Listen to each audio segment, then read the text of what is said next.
Very good morning to all of you students. आज हम लोग अपना हिस्ट्री का चैप्टर नंबर 5 पढ़ने जा रहे हैं, kingdoms, Kings and early Republic. तो हम लोग इसमें ये पढ़ेंगे कि आखिर जो किंगडम्स थे, किंग्स थे और जो उस समय के रिपब्लिकन्स हुआ करते थे, उस प्रकार उसमें क्या क्या होता था या क्या क्या उनकी इंपॉर्टेंस थी। In the later Vedic period the tribal organisation changed their identity and gradually started shifting into a territorial identity called जनपदा और स्टेट्स। जो ट्राइबल्स थे वो वैदिक पीरियड के आसपास उन्होंने क्या किया था, अपनी आइडेंटिटी को चेंज किया था। वैदिक पीरियड के दौरान उन्होंने क्या किया था, अपनी आइडेंटिटीज़ को चेंज किया था। आइडेंटिटी चेंज किस प्रकार से उन्होंने की थी, उन्होंने अपनी आइडेंटिटीज़ को चेंज करके क्या अपनी एक नई आइडेंटिटी बनाई थी, क्या थी, जनपद और states. These states consisted of a single tribe like Sakyas and Mulas or people from the Ganga valley called Aryan.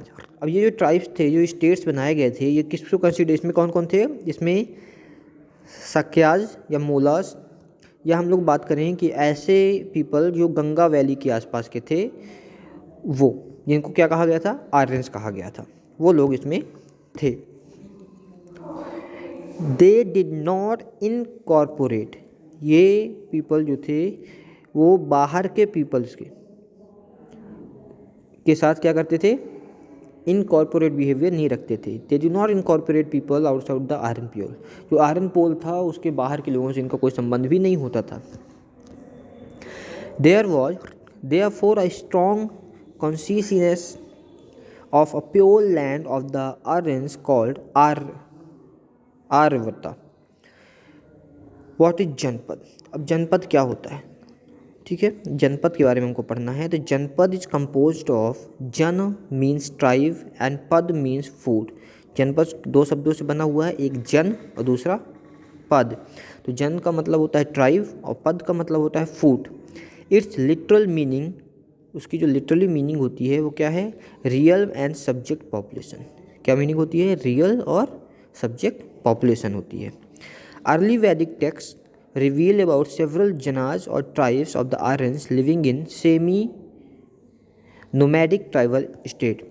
जो पहले के कुछ टेक्स्ट हुआ करते थे, लोगों ने लिखा था, कुछ जो लिखावटें हैं, जो पहले की लिखी हुई कुछ किताबें हैं, उनमें क्या पता चलता है कि बहुत सारे जो जन्स थे और ट्राइब्स थे आर्यंस में, वो कहाँ रहते थे, वो सेमी नोमैडिकल स्टेट्स में रहते थे, सेमी नोमैडिक स्टेट्स में रहते थे।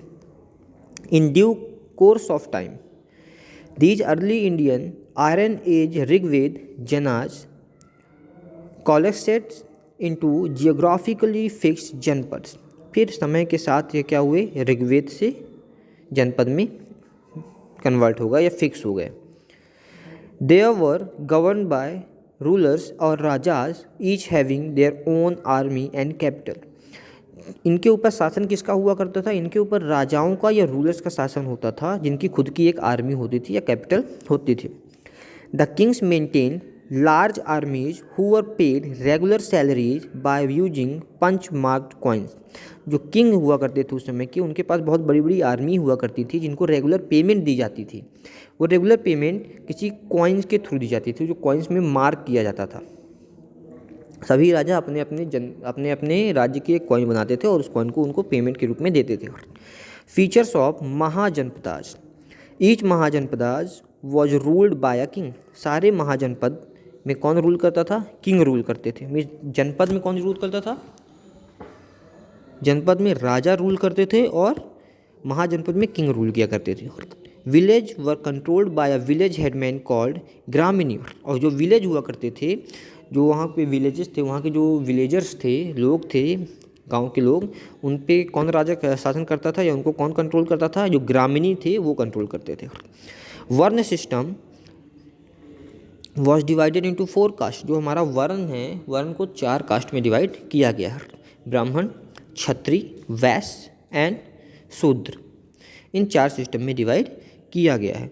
पॉलिटिकल ऑर्गेनाइजेशन उस प्रकार का कहाँ था, मीन्स जो राजनीति वगैरह थी वहाँ पे किस प्रकार होती थी। The political organization of the mahajanapada was organize into 2 forms, monarchy and republican system. उस समय की जो पॉलिटिकल ऑर्गेनाइजेशन हुआ करते थे वो दो सिस्टम में फॉलो करते थे, दो सिस्टम को फॉलो करते थे। कौन कौन से सिस्टम थे? एक मोनार्ची चलता था और दूसरा रिपब्लिकन सिस्टम चलता था। मोनार्की में क्या होता था, जो राजा हुआ करता था वो हेड होता था, मीन्स सारे फैसले उसी के होते थे।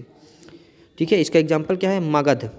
मगध उसका एक एग्जाम्पल था। जो रिपब्लिकन हुआ करता था उसमें जो स्टेट था उसमें जो चीफ इलेक्टेड जो गणपत हुआ करते थे उनको इलेक्ट किया जाता था और वो फिर राज करते थे।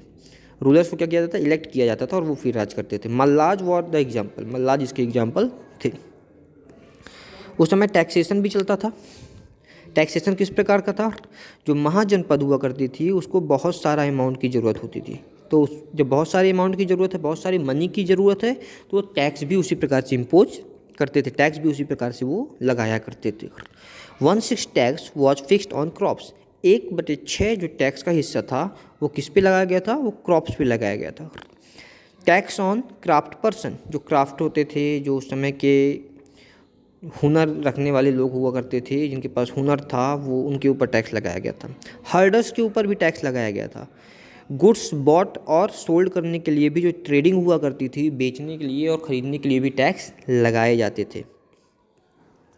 Further hunters and gathers had to give forest produce to the raja. और जो इसके बाद जो हंटर्स हुआ करते थे, गैदर्स हुआ करते थे, वो क्या काम करते थे? जो फॉरेस्ट से निकलता था उन्होंने बनाते थे, फॉरेस्ट से जो भी उनको मिलता था वो चीज़ उनको राजा को देनी होती थी। Agriculture system of Mahajanapada. Mahajanapada में एग्रीकल्चर सिस्टम किस प्रकार का था? 2 major changes were introduced in agriculture. Agriculture में 2 मेजर चेंजेस लाए गए थे। उस समय एग्रीकल्चर में 2 मेजर चेंजेस लाए गए थे। One was the rapid use of iron plug shares. पहला क्या था कि जो आयरन का प्लग हुआ करता था उसका यूज करना चालू किया गया था। और जो दूसरा था वो ट्रांसप्लांटिंग पैडी, जो पैडी था उसको ट्रांसप्लांट करना चालू किया गया था। पैडी मतलब जानते हो आप लोग, मेज वगैरह जो होते हैं उनको ट्रांसप्लांट करना चालू किया गया था। वर्ण सिस्टम ऑफ महाजनपद। महाजनपद का वर्ण सिस्टम क्या है? वर्ण में सब्जेक्ट ग्रुप इन संस्कृत। वर्ण का मतलब क्या होता है? एक संस्कृत का एक ग्रुप है। संस्कृत का क्या है? ग्रुप है, means group of Sanskrit. Sanskrit में जो ग्रुप होता है, ग्रुप को क्या कहते हैं हम लोग संस्कृत लैंग्वेज में? वर्ण कहते हैं। वर्ण डिसाइडेड वंस ग्रुप। वर्ण क्या काम करता था? किसी एक ग्रुप को डिसाइड करता था। It was not based on birth. ये जन्म से कोई लेना देना इसमें नहीं होता था। ये जन्म का इसमें कोई हस्तक्षेप नहीं होता था। वो किसी जगह जब हुआ उससे कोई लेना देना नहीं था। ग्रेजुअली इन लेटर वैदिक एज वर्ण system change into caste system.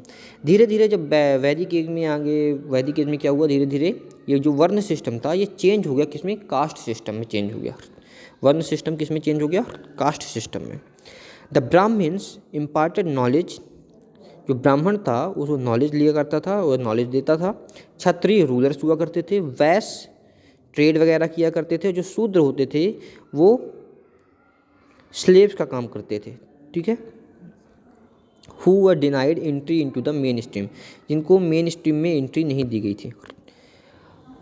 Magadh और वज्जी। मगध एंड वज्जी के बारे में थोड़ा सा पढ़ते हैं। तो Magadha in south Bihar on the banks of river Ganga was a fertile and industrial area.